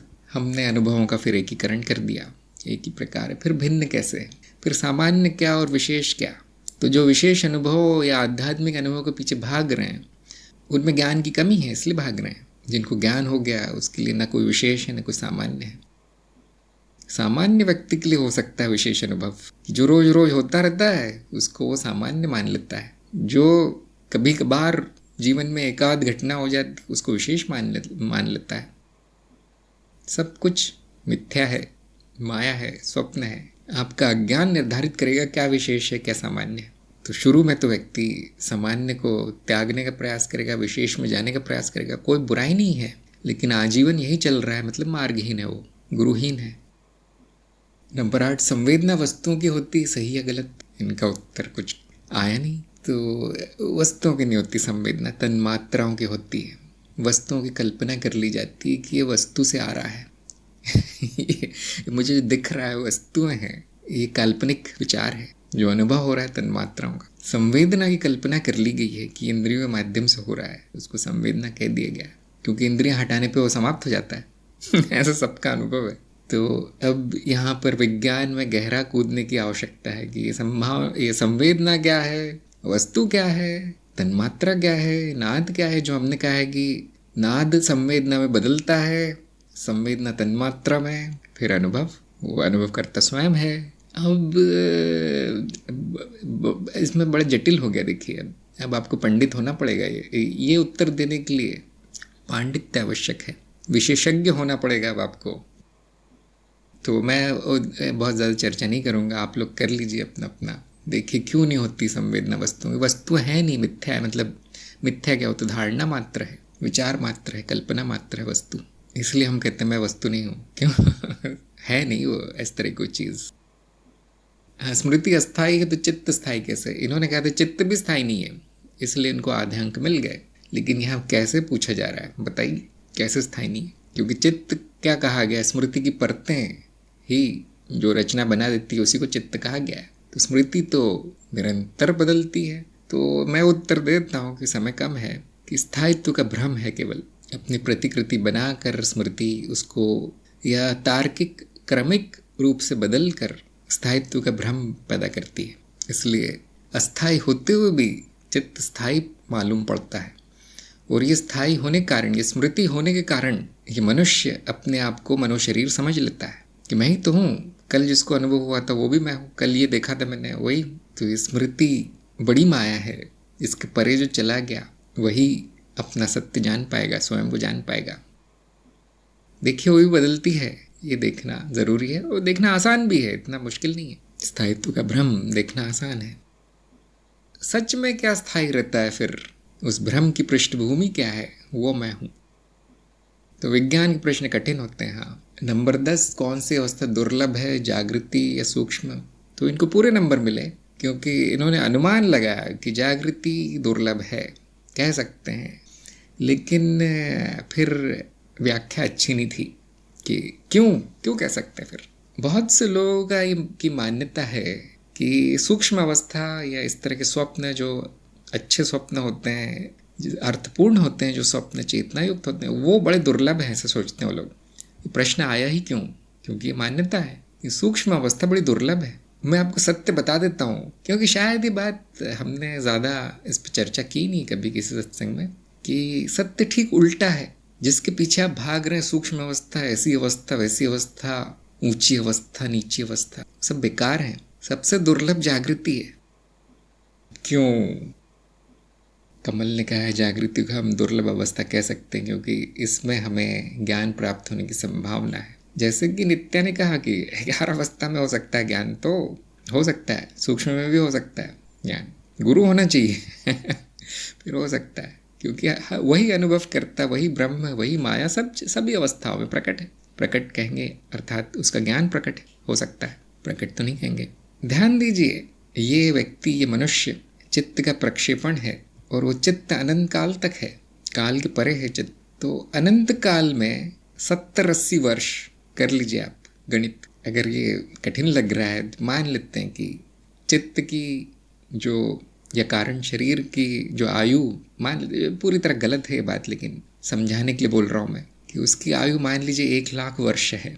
अब उसमें से वो 70-80 साल जागृत अवस्था में, आप जानते हैं कि आपके जीवन 70-80 साल का है, उसमें से आधा समय तो सोने में या बेकार की अवस्थाओं में जाता है आपका, कल्पनाओं में, बेहोशी में। जागृति में बहुत छोटा सा प्रतिशत निकलता है। तो आप ऐसा हिसाब लगाएंगे तो आप देखेंगे जागृति का समय जो मिला है हमें वो नगण्य है, बहुत ही कम है। और अधिकतर समय फिर कहाँ, किस अवस्था में बीतेगा? सूक्ष्म, और क्योंकि चेतना नहीं होगी, स्वप्न। इसलिए अज्ञानी व्यक्ति के लिए जागृति भी स्वप्न ही है, क्योंकि अज्ञान है, जागृति है ही नहीं उसके लिए। इसलिए कभी कभी ज्ञान का पर्यायवाची जागरूकता को, जागृत होने को भी बोल दिया जाता है, क्योंकि सही मायने में वही जागृत है जिसको ज्ञान है। बाकी सब तो सपने में खो चुके हैं, भूल चुके हैं। तो सभी अवस्थाओं में जागृति बड़ी दुर्लभ है, क्योंकि इसके लिए मनुष्य का शरीर चाहिए, पृथ्वी लोक चाहिए, इस तरह का लोक चाहिए, स्थायी लोक, जगत चाहिए। जगत से ही जागृति निकला है ना, जीव रूप चाहिए। अब ये सब एक जगह आना अकल्पनीय घटना है। हो गया मतलब तो बड़ा, सबसे बड़ा चमत्कार यही है, जो चमत्कार ढूंढ रहे हैं ना, आपका जीवन, आपका मनुष्य हो जाना, महानतम चमत्कार है। क्या ये संभव भी था? बहुत दुर्लभ है। इसलिए कहा गया है मनुष्य जन्म बहुत दुर्लभ है। अब सब लोग सोचते रहते हैं बैठ के, मेरे तो इतने जन्म हो चुके हैं, ये भी गुरु ने ही बताया था कि तुम्हारे हजारों जन्म हो चुके हैं, और मेरी आयु तो बहुत बची हुई है, पड़ी हुई है, दिन तो कटता ही नहीं है मेरा, तो इतनी लंबी है। कौन कह रहा है? घोर अंधकार में जो है वो कह रहा है। अगर आप सत्य जान जाते तो आप एक सेकंड भी व्यर्थ नहीं करते इस जीवन का, जागृति का। क्या करते? बहुत दुर्लभ है ये अवस्था। जीवन का अर्थ ही जागृति। आपका जीवन एक प्रकार की अवस्था ही है चित्त की, उसको लोग गवा देते हैं। ये बहुत बड़ी कृपा है कि ऐसी अवस्था में वो चित्त पहुंचा है, अपने प्राकृतिक विकास क्रम के कारण पहुंचा है, कृपा के कारण। अब बुद्धिमानी यही है कि उसका उपयोग किया जाए इस अवस्था का, उसको व्यर्थ न किया जाए, बेकार बर्बाद न किया जाए जागृत अवस्था को, अर्थात मनुष्य जीवन जागृत अवस्था ही है। मेरा परिवार, मेरी नौकरी, मेरा व्यापार, मेरा देश, मेरा गांव, मेरी जाति, ये सब बकवास है। ये उस अवस्था को भुला दिया गया है। जागृति का सही उपयोग जाग जाने में है और कोई उपयोग नहीं है। इस दुर्लभ क्षणिक अवस्था को गवा देना बहुत बड़ी मूर्खता है। इतना ही कहूँगा मैं, समय कम है। चलते हैं दूसरे प्रश्नों की तरफ। देखिए, आप लोग निबंध लिखिए, इस पर लेख लिखिए, जागृति क्यों दुर्लभ है। आपको ऐसे ऐसे ज्ञान के रतन मिलेंगे, इस पर आप विचार करेंगे तो। और ऊपर से हम कहते हैं मनुष्य जीवन छोड़ दो, छुटकारा ले लो। क्यों कहते हैं फिर? जब इतनी दुर्लभ है तो पकड़े रहो ना उसे। बड़ी विचित्र बात है ना? सोचिए इस बारे में। प्रज्ञा ने कहा जागृति भी सूक्ष्म अवस्था ही है, विशेष प्रकार की सूक्ष्म अवस्था है। हाँ, ये दुर्लभ सूक्ष्म अवस्था है। जब हम कहते हैं जागृति सूक्ष्म अवस्था के बराबर ही है, तो हम मूल रूप से बता रहे हैं कि वो भी स्वप्न है, ये भी स्वप्न है। लेकिन जब हम दुर्लभ कहते हैं तो ये अवस्था, ये वाली सूक्ष्म अवस्था में आना क्यों दुर्लभ है, वो पूछ रहे हैं। प्रकाश ने कहा है जीव की उत्पत्ति की शुरुआत कैसे होती है। उत्पत्ति और शुरुआत एक ही शब्द है, पर्यायवाची है। तो आप पूछ रहे हैं कि जीव शुरू कैसे होता है। न शुरुआत है, न अंत है, न जीव का न जीवन का। जब हम कहते हैं कि समयहीन है अस्तित्व, तो उसमें फिर किसी भी चीज़ की शुरुआत नहीं होती। जो है अभी है। अभी ये कहना भी गलत होगा क्योंकि वर्तमान भी नहीं है। फिर तो हम कहते हैं समय की धारणा लागू नहीं हो सकती है आध्यात्मिक विषयों पर। तो शुरुआत नहीं होती तो अंत भी नहीं होगा उसका। हमेशा ये खेल चलता रहेगा, ब्रह्मलीला चलती रहेगी। इन्होंने पूछा कैसे होती है, कि प्रक्रिया बताई जाए। तो आप ये भी पूछेंगे फिर वो प्रक्रिया कैसे शुरू होती है। इसलिए सीमित दृष्टिकोण से बताना संभव है कि ये कैसे होता है, वो कैसे होता है। मूल रूप से न कैसे है, न क्यों है, न कब है। जो है नहीं, जो मिथ्या है, वो उत्पन्न कैसे होगा और वो नाश कैसे होगा। इतना जान जाइए वो मिथ्या है, और मिथ्या का कोई शुरुआत नहीं, कोई अंत नहीं। अर्पिता ने कहा शाक्त और तंत्र मार्ग दोनों एक है, भेद है तो क्या है, क्या ये ऑनलाइन संभव है। शैव मार्ग में 2 विभाग है, आप जानते होंगे। उसमें से एक शाक्त है जिसमें कि शक्ति को महत्व दिया गया है, और तंत्र तरह तरह के हैं। विश्व में तरह तरह के तंत्र पाए जाते हैं। तंत्र की एक शाखा वो है जो देवी को सर्वोपरि मानती है। शैव में भी तंत्र मिलेगा, बौद्ध में भी तंत्र मिलेगा, आदि आदि। तो जैसे पुरानी सभ्यताएं जो है, रोमन सभ्यता, मिस्री की सभ्यता, ग्रीक सभ्यता, सब में तंत्र मिलेगा। अफ्रीका की सभ्यताएं, सब में। क्या वहाँ शाक्त मार्ग है? नहीं, उनको तो वो कल्पना भी नहीं है, उनके तो वहाँ पे उदाहरण भी नहीं है शक्ति की।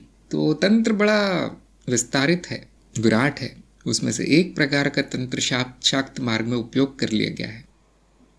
जो तंत्र नहीं कर सकता, जो शक्ति को वश में नहीं कर सकता, आम भाषा में ऐसे कहते हैं, जिनको देवी कृपा नहीं हो सकती, उनको देवी की उपासना करवा दी जाती है कि आशीर्वाद मिल जाएगा तो मैं उपासना कर लो। लेकिन जो थोड़े आगे बढ़ जाते हैं वो फिर शक्ति का उपयोग जान जाते हैं, और फिर अब उस मार्ग को हम तंत्र में ला सकते हैं। अब सभी लोग अपना अपना बताएंगे। देखिए, मैंने अपना बता दिया, मेरी समझ के अनुसार, छोटी सी समझ के अनुसार मैंने बता दिया। ये भेद किया जा सकता है। हर मार्ग में तंत्र का थोड़ा थोड़ा उपयोग देखा जाता है। शाक्त मार्ग में भी उपयोग है, वो काफ़ी है, बहुत है। इसलिए कभी कभी ये उलझन हो जाती है कि कहीं ये तंत्र मार्ग तो नहीं है, कि सारे के सारे शाक्त लोग तांत्रिक तो नहीं होते। आप देखेंगे अधिकतर होते ही। तो अब भेद करना थोड़ा सा अर्थहीन सा है इसमें। आप देखिए, आपको क्या पसंद है वो ले लीजिए। क्या ये ऑनलाइन संभव है? ऑनलाइन संभव नहीं है, लेकिन ऑनलाइन परिचय करवाया जा सकता है, जैसे हमने तंत्र बोधि में करवाया है। करीब करीब शाक्त मार्ग है वो, देवी को सर्वोपरि रख दिया गया है वहाँ तंत्र बोधि में। जो तंत्र बोधि की साइट पे जाएगा देखेगा देवी दिखेगी, बड़ी बड़ी आंखें देवी की। तो ऑनलाइन उसका परिचय संभव है, लेकिन साधना गुरु के सानिध्य में ही संभव है। मैं कभी भी सिफारिश नहीं करता कि बिना गुरु के कुछ कर लो तंत्र में, बिल्कुल नहीं करना है। हाँ, अर्पिता ने कहा मार्गदर्शन यंत्र में शाक्त मार्ग आया है, तो अब आपका अगर आपको रुचि है, अब आपको लगता है मार्गदर्शन ने भी सही बोल दिया, मेरे मन की बात बोल दी मार्गदर्शक यंत्र ने, तो अगर आपकी रुचि है तो अब शाक्त मार्गी गुरु ढूंढ लेना है, शुरुआत कर देनी है। अगर आप बिल्कुल ही नए हैं, शाक्त मार्ग क्या है पता नहीं चल रहा है, आपका मनोशरीर की बनावट बता रही है कि शाक्त है, लेकिन आपको बौद्धिक रूप से भी नहीं पता क्या है, तो किताबें पढ़ लीजिए, किताबों से शुरू कीजिए और साथ में गुरु की तलाश जारी रखिए। किताबें गुरु नहीं हो सकती, किताब में पढ़ के कोई प्रयोग नहीं करना, कोई साधना नहीं करनी, ये मेरा सुझाव। हेमंत ने कहा क्या ऐसा हो सकता है कि ऐसी दर्शन बना दिया गया कि कुछ भी आपका नहीं, सब कुछ भौतिक पदार्थ नाशवान है एवं आपका सत्य स्वरूप कहा गया अभौतिक है, जिसका अनुभव नहीं किया जा सकता। दुख अपना बनाने से आरंभ होता है। इस संसार में असंख्य शरीर रिश्ते हैं, परंतु दुख हमें केवल अपने माने गए शरीर रिश्तों से होता है। अर्थात इस ज्ञान का आधार हो कि आपका संबंध भी नाशवान भौतिक वस्तु से अलग कर दिया, जिस कारण न रहा बांस न बजी बांसुरी। देखिए उल्टा है, सत्य जानने के बाद दुख, अपनापन, आसक्ति नाश होती है। केवल दुख हो रहा है, इसके कारण कोई दर्शन नहीं बना देगा। हाँ, दार्शनिक थोड़े पागल होते हैं, लेकिन इतने भी नहीं इतने भी नहीं होते, तो इस पर विचार कर लीजिए आप। जो सत्य खोजेगा उसको फिर ये ऐसे फल रास्ते में पड़े मिल जाएंगे, जैसे दुख का नाश, संसार की व्यर्थता जान लेना, आदि आदि। उल्टा है।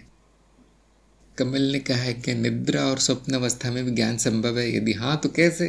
क्योंकि इन अवस्थाओं में तो शरीर का होश नहीं रहता। हाँ, यदि चेतना जागृत है तो हर अवस्था में ज्ञान हो सकता है। फिर गुरु को भी कोई समस्या नहीं आएगी आपको, क्योंकि वो भी हर अवस्था में प्रकट हो सकते हैं गुरु, स्वप्न ही तो है।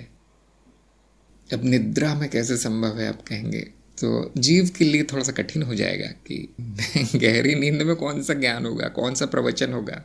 लेकिन जो तुरीय अवस्था में उसके लिए निद्रा समाप्त हो जाती है, वहाँ पर भी वही जाना जाता है जो हर अवस्था में जाना जाता है। तो जो नए आए हैं वो ये सब सोचना बंद कर दे कि कौन सी अवस्था में ज्ञान संभव है। वो जागृति में जहाँ की सब सहूलियत है, सारा उपाय करके रखा गया है आपके लिए, परोस दिया गया है, बस खाना है आपको। जो भूखा है वो खा लेगा, तुरंत स्वादिष्ट ज्ञान है बहुत, उसमें संतुष्ट हो जाइए। जब आप अवस्थाओं को जान जाएंगे पूरी तरह से कि अवस्थाएं तो बस प्रतीत होती है, मिथ्या मात्र है, अवस्था भी आना जाना अनुभव मात्र है, तो यही जाना जाएगा कि हाँ सब में संभव था, किंतु मैं अर्थात मनुष्य उस लायक नहीं था। वो इतना ही लायक हो पाया कि जागृति में जान पाए कुछ। तो अब क्या संभव है क्या नहीं, इसकी चिंता छोड़कर क्या व्यवहारिक है, क्या आसान है, वो साधक के लिए काम की बात है। बाकी फिर बाल की खाल है कि इसमें क्यों नहीं हो सकता, यहाँ भी तो अनुभव करता है, वहाँ क्यों नहीं हो सकता, तैयारी है या नहीं हो तो कुछ भी सकता है। तो कठिन है या नहीं, हाँ ये पूछ सकते हैं। संभव शब्द हटा दें तो उसकी जगह कठिन शब्द उपयोग करें कि क्या कठिन है निद्रा और स्वप्न में। हाँ बड़ा कठिन है, देखिए सबसे आसान जागृति। लक्ष्मी ने कहा है अगर कोई साधक मार्ग पर चल रहा और शरीर छूट जाए तो क्या? देखिए नहीं चल रहा हो तो भी छूट जाएगा तो क्या? शायद आप पूछ रहे हैं कि वो अज्ञान में ही मृत्यु हो जाए तो क्या, शायद ऐसा पूछ रहे हैं आप कि पूर्ण नहीं हो पाए, क्योंकि मार्ग पर चल रहा है मतलब अभी चल ही रहा है, अभी पहुंचा नहीं है, अंत नहीं हुआ मार्ग का, ज्ञान नहीं हुआ, कुछ कर रहा होगा वो। ऐसे मृत्यु हो जाए तो क्या होगा? तो उसके जो संस्कार पड़े हैं, जहाँ छूटा है वहाँ से मार्ग शुरू हो जाएगा अगले जन्म में। कैसे जानूँ मैं ये अपना आपका ही अनुभव बताएगा। मैं अपना अनुभव बता सकता हूँ कि बहुत सारे गुण पहले से दिख गए थे कि ऐसा ही होगा। और जो जब आप छोटे रहेंगे, उस समय बच्चे रहेंगे तो नहीं समझ में आएगा, माँ बाप को या बड़े बूढ़ों को भी समझ में नहीं आता। वही कहते हैं कि थोड़ा पागल है, अलग सा है, हटके है। मुंबई में हम कहते हैं हटेला है। तो ऐसा ही गुण दिखेंगे साधक में, पागल जैसा होगा वो, अलग होगा। वो क्यों है?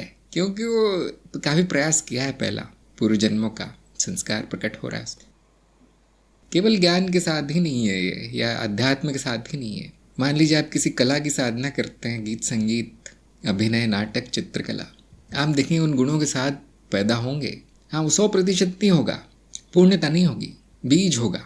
तो अपने अनुभव में ढूंढिए कि मैं किन गुणों के साथ पैदा हुई, उससे आपको प्रमाण मिल सकता है कि हाँ, अभी मैंने ये यहाँ छूट गया मुझसे, तो शायद वो जन्मों, अगले जन्मों में वहाँ से जारी रहेगा। और आप गुरुजनों से पूछेंगे तो वो तो एकदम पूरे निश्चय के साथ कहेंगे कि ऐसा ही होता है। लेकिन क्योंकि हम तो बहुत पीछे हैं तो हम प्रमाण तो ला नहीं पाएंगे, लेकिन यहाँ पे श्रद्धा रख सकते हैं कि बेकार नहीं जाएगा। फिर अपने ही अनुभव की तरफ देखिए कि मैं किन गुणों के साथ पैदा हुआ, किन अवगुणों के साथ पैदा हुआ, वो भी तो प्रमाण है कि पिछला कुछ बुरा कर्म होगा, वो अवगुण अभी भी प्रकट है। तो संस्कार बनना आवश्यक है मार्ग का।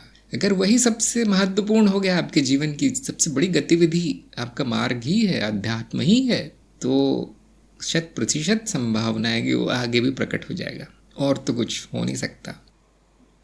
और ये सोचकर नहीं मार्ग पे आना चाहिए कि तो जीवन का अंत हो गया तो मेरा क्या होगा, क्योंकि वो तो किसी भी क्षण अंत हो सकता है जीवन। जैसे आप रोज खाना खाते हैं, क्या ये सोच के खाते हैं तो कभी भी जा सकता है फिर आज खाना क्यों खाऊं, शरीर तो टपक सकता है कभी भी, तो आज क्यों खाना, आज क्यों कहीं जाना, आज क्यों किसी से बात करना। हम ये सब सोचते तो जीवन नहीं चल पाता है, जीवित नहीं रह पाते। तो अब ज्ञान के बारे में इतना क्यों सोचते हो।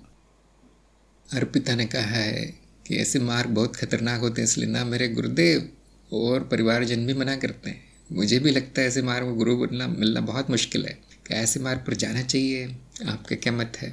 कम से कम इस विचार के साथ तो नहीं जाना चाहिए कि खतरनाक होते हैं, क्योंकि शुरुआत ही अच्छी नहीं हुई फिर तो मेरा मत ये है कि आप समय दीजिए। फिर अगर निश्चय नहीं हो पा रहा है, पक्का नहीं हो रहा है आपसे, जबकि यंत्र बता रहा है या आपकी रुचि, आपका मन कह रहा है कि ये मार्ग अच्छा हो सकता है मेरे लिए, अब दूसरे क्या कहते हैं इसको थोड़ा सा बाजू में रखना चाहिए। वैसे वो गलत नहीं कहते, वो बात सही है, क्योंकि आप कुछ भी कर लेंगे बिना गुरु के तो खतरनाक ही है ना। योगासन भी आप बिना गुरु के कर लेंगे तो कुछ नुकसान हो सकता है, सांस रोक के बैठ जाएंगे कुछ समस्या आ सकती है तो कुंडलिनी क्रिया कुछ कर लेंगे तो बड़ी समस्या आ सकती है बिना गुरु के। तो बिना गुरु के तो हर चीज़ खतरनाक है। तो मेरा ये अभी इस समय ये सुझाव रहेगा कि शंका आ गई है तो जब तक वो दूर नहीं होती तब तक आराम कीजिए, शांत भाव से विचार कीजिए, जल्दी तो है नहीं। और फिर देखिए कि आपका वैकल्पिक मार्ग क्या दिखाता है, या आपको कहीं और भी रुचि हो सकती है, कोई और गुरु पसंद आता होगा आपको।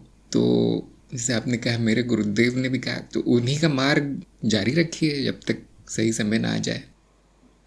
क्योंकि ज़बरदस्ती तो नहीं किया जा सकता मार्ग, कि यंत्र ने बता दिया मुझे छोड़ छाड़ के सब वही करना है ये तो ठीक नहीं होगा।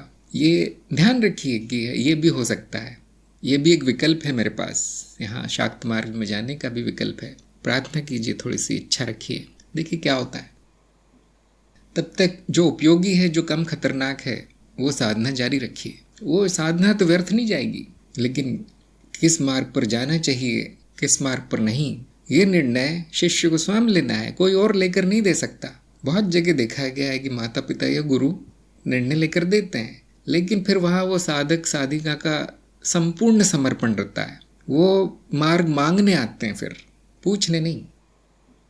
जैसे मेरे सामने कोई आ जाए कि गुरु जी आप ही बताइए, फिर अब तो फिर मैं देखूंगा उसे समर्पण कितना है, पूरी तरह समर्पित है तो फिर मैं अपना दूंगा, नहीं तो नहीं।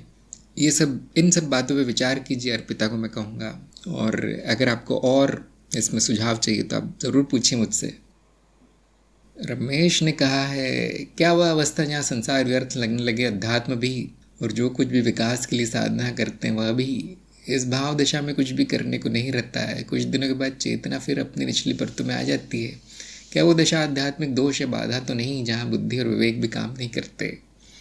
देखिए, अब ये दोष बाधा तो नहीं कहेंगे, ये परिणाम कह सकते हैं आप। विरक्ति, अति विरक्ति है यहाँ पे। तो कैसे जानेंगे कि वो मेरे लिए ठीक है या नहीं अवस्था। आनंद देखिए, आनंद के मानदंड पर देखना चाहिए।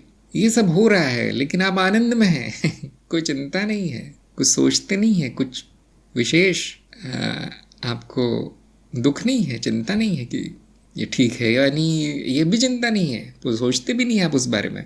आनंद ही आनंद है तो सब ठीक है। लेकिन आनंद का अभाव है, चिंता हो रहती है कि ये मेरी अवस्था क्या ठीक है क्या पतन हो रहा है। देखिए, बुद्धि और विवेक तभी तक काम करना उनका उचित है जब तक अज्ञान है। उसके बाद क्यों काम करेंगे वो? फिर तो व्यवहारिकता में काम करेंगे वो, पैसे कैसे कमाना है और आदि आदि, क्या खरीदना है क्या नहीं खरीदना। ये यहाँ पे बुद्धि बड़ी अच्छी काम करती है, विवेक बुद्धि। अध्यात्म में कहाँ काम है फिर बुद्धि का? तो वो तो अच्छा है फिर। देखिए, अब आनंद देखिए, मेरा आनंद कहाँ है? अगर आपकी विकास में भी रुचि नहीं है, कोई बात नहीं, मतलब आनंद है फिर तो। लेकिन इस तरह की अवस्था है कि मेरा विकास नहीं हो रहा, लेकिन मैं नहीं करना चाहता, बेकार सी चीज़ है, फिर अब ये आनंद नहीं कहलाएगा, ये अनिर्णय की स्थिति है। तो रमेश को मैं ये कहूँगा कि थोड़ा समय जाने दीजिए, क्योंकि वो एक थोड़ा सा शायद झटका सा लगा है। वो जब तक ठीक होगा, मन अपनी प्राकृतिक जगह आ जाएगा कुछ दिनों में, तो अपने आप समझ में आने लगेगा कि विकास मुझे करना भी था या नहीं, संसार व्यर्थ है या नहीं, अध्यात्म व्यर्थ है या नहीं। अभी तो विचार आ रहे हैं बस, अभी निर्णय नहीं ले पाएंगे आपकी वो व्यर्थ है या नहीं, क्योंकि निर्णय प्रकाश में होता है। ऐसे उलझन में क्या निर्णय होगा? तो शायद आप सोच रहे होंगे मैं निर्णय लेके दे दूं, तो मैं आपको इतना ही निर्णय लेके देता हूँ कि मार्ग पर चलते रहिए, व्यर्थ नहीं है। विकास की बात, जैसे कि मैंने कहा, विकल्प है नहीं कुछ, वो तो अपने आप ही हो जाएगा। ये भी तो विकास की पायदानी है कि आप इस अवस्था में पहुँचे हैं। तो मेरा यही सुझाव है, अगर आप चाहते हैं मुझसे आगे बढ़ने का मार्ग, साक्षी भाव जारी रखिए, साधना अध्यात्म जारी रखिए, संसार उतना रखिए जितना व्यर्थ न लगे जो काम का है उतना रखिए, जीवन को चलाने के लिए जितना ज़रूरी है उतना रखिए। अगर बुद्धि वहाँ मना करती है, अब क्या जानना है, क्या करना है, विवेक भी कहता है क्या अच्छा बुरा है, क्या बड़ा छोटा है, कुछ नहीं, इन विचारों को देख लेना है साक्षी भाव में, क्या ऐसा हो रहा है। स्थायित्व में आने का प्रयास कीजिए, थोड़ा स्थायी होने का, समता लाने का, इतने तो भटकना नहीं है, अब सही अवस्था में एकदम। अर्पिता ने कहा मेरी भी इच्छा है कि मैं माया के बंधन से परी चले जाऊं, क्या ये संभव है? बिल्कुल संभव है नहीं तो अध्यात्म क्या उद्देश्य है फिर? तो इतना यही तो है, बंधनों के परे जाना, माया के परे जाना ही तो अध्यात्म का लक्ष्य है। तो संभव है, कई मार्ग है, अब आपको चुनना है अपनी पसंद का, चुनिए। अभी यही ऐसा ही कुछ प्रश्न आए थे बेंगलोर में, तो मैंने कहा था शॉर्टकट में बता सकता हूँ कि जिस मार्ग से प्रेम हो जाए वो मुझे ले जाएगा मुक्ति की ओर, वो ले जाएगा मुझे माया के परे। अरे ये मार्ग क्या होता है मुझे क्या पता, ये सब बड़ी टेक्निकल चीज़ें हैं। तो फिर गुरु देखिए, किस गुरु से प्रेम हो गया है, कौन अच्छा लग रहा है, किसकी बातें समाप्ति ना हो ऐसा मन करता है सुनते जाऊँ, किससे कई जन्मों का संबंध लगता है, कौन है ऐसा। फिर मार्ग छोड़ दीजिए, फिर मार्ग की चिंता छोड़ दीजिए, गुरु को पकड़ लीजिए, फिर याचना कर लीजिए।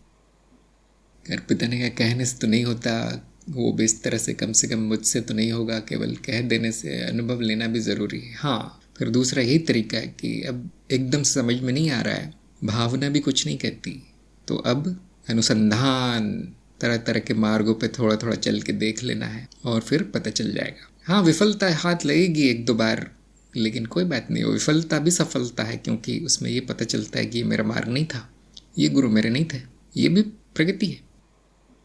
लक्ष्मी ने कहा मार्ग ही शरीर अस्वस्थ हो गया था, कोई बात नहीं, ये तो होता ही रहेगा, शरीर का तो यही है, उसी प्रकृति यही है। देखिए कि कुछ न कुछ होता रहता है, अब उसके कारण चिंता में नहीं पड़ना है। हर चीज़ तो अनित्य ही है, अब नित्य की खोज जारी रखना है, इस अनित्यता में ही मिलेगी नित्यता। अर्पिता ने कहा बातें आप ही की अच्छी लगती हैं, पर ज्ञान मार्ग सिर्फ शाब्दिक है, मुझे ऐसा लगा, जो मेरे लिए समझना थोड़ा मुश्किल है। सुनकर ज्ञान होगा या नहीं पता नहीं, तो समय दीजिए। अगर शाब्दिक ही लग रहा है, क्योंकि हम तो कहते हैं ज्ञान अनुभव से होता है, शब्दों से नहीं, ठीक उल्टा कहते हैं ज्ञान मार्ग में, लेकिन आपको ऐसा नहीं हो रहा है तो मतलब वो आपका मार्ग होगा नहीं, या आपकी तैयारी अभी तक हुई नहीं है उस वहाँ तक पहुँचने की। तो क्योंकि बातें अच्छी लगती, क्योंकि मैं तो हर तरह की बातें करता हूँ दुनिया भर की, तो वो सामान्य ज्ञान जो आपको हो रहा है उसी को ग्रहण कीजिए और साथ में अपनी खोज यात्रा जारी रखिए, छोड़ नहीं देना है। तो हाँ, स्थिति बड़ी विचित्र है आपकी, लेकिन आगे जाकर ठीक हो सकती है। प्रतीक्षा कीजिए, सही समय की प्रतीक्षा कीजिए और प्रार्थना कीजिए कि ये बड़ी विचित्र स्थिति है कि गुरु अच्छा लग रहा है लेकिन गुरु का मार्ग समझ में नहीं आ रहा। तो मैं इतना कर सकता हूँ आपको कि आपको जो मार्ग समझ में आ रहा है मैं उसमें ही आपको थोड़ा सा बढ़ा दूंगा, पूरी साधना नहीं दूंगा। इतना किया जा सकता है। बाकी पुस्तकों का सहारा लीजिए, दूसरे गुरुजनों से को भी सुनिए और जो पसंद आ रहा है उसको रखिए। वैसा कुछ नियम नहीं है कि आपको सब छोड़कर एक गुरु को ही सुनना है। सबको सुनिए, करना अपना है। अजय ने कहा है कि हर हफ्ते कुछ अजीब सा नया अनुभव हो जाता है लेकिन सब तंत्र से ही संबंधित है। 1 माह पूरे होने को क्या आत्ममूल्यांकन शुरू कर सकता हूँ? नहीं, आपका जो चरण 4 3 महीने तक चलता है उसमें साक्षी भाव की साधना पर ध्यान दीजिए, पूरा संपूर्ण ध्यान। और जैसा कि अभी हमने कहा कि अनुभव अजीब नहीं होते, सब तो मिथ्या होते हैं। आपका ज्ञान क्या कहता है कि सभी अनुभव ऐसे ही हैं, सपने जैसे, सभी तो अजीब ही हैं। ये इस घूमते हुए पत्थर पर बिना पूंछ वाला बंदर घूम रहा है क्या हुआ? क्या वो सामान्य बात है? तरह तरह की मिथ्याओं में डूब चुका है, भटक चुका है। क्या ये अजीब नहीं है? मुझे तो जब से पैदा हुआ हूँ आज तक अजीब ही अनुभव हुए हैं। आपको कैसे हर हफ्ते होते हैं? मुझे तो हर सेकंड अजीब ही होते हैं तो देखिए, ज्ञान पर ध्यान दीजिए। अभी ज्ञान में रहने का प्रयत्न कीजिए। कुछ अजीब नहीं है ये जानने का प्रयत्न कीजिए। और तंत्र वंत्र से कोई संबंधित नहीं है, ये सब आम बातें। हर साधक का जीवन ऐसा ही है। हाँ, नया होगा आपके लिए, आप कह सकते हैं मेरे लिए नई बात है। कोई बात नहीं, ये तो आपने मांगा था इसलिए मिल रहा है। तो जल्दी मत कीजिए, साक्षी भाव में स्थायी रहने का प्रयास कीजिए। पहले जो साधना दी गई है वो तो पहले कर लो। हाँ, पिता ने कहा है खुद को समय देती हूँ। हाँ, सोच विचार कीजिए, जल्दी नहीं है, इस बात में जल्दी नहीं करनी चाहिए। आरडी ने कहा मेरा मन बहुत जल्दी बदल जाता है, मैं क्या करूँ? आपकी आयु कितनी है बताइए? स्कूल में है, कॉलेज में है कि रिटायर हैं, क्या है? टीचर हैं आप? जो जिनका मन स्थिर नहीं है, चंचल है, पारंपरिक रूप से उनको योग मार्ग बताया जाता है, क्योंकि और कुछ नहीं हो पाएगा। जब तक वो थोड़ा सा अनुशासित नहीं होगा तब तक इस अवस्था में नहीं आ पाएगा कि वो सही मार्ग भी समझ पाए। तो योग मार्ग से शुरू कर दीजिए। कुछ दिनों बाद मन कहेगा ये भी बेकार है, मुझे कुछ और चाहिए। तो उस समय आपको याद कर लेना है कि इसी अवस्था से छूटने के लिए मैंने ये मार्ग लिया है। वो एक तरह का, मान लीजिए, दवाई की तरह है वो योग मार्ग, कि वो चित्त को शांत कर देता है, मन को थोड़ा सा स्थिर कर देता है। क्योंकि आप टीचर हैं तो हाँ, बोलिए।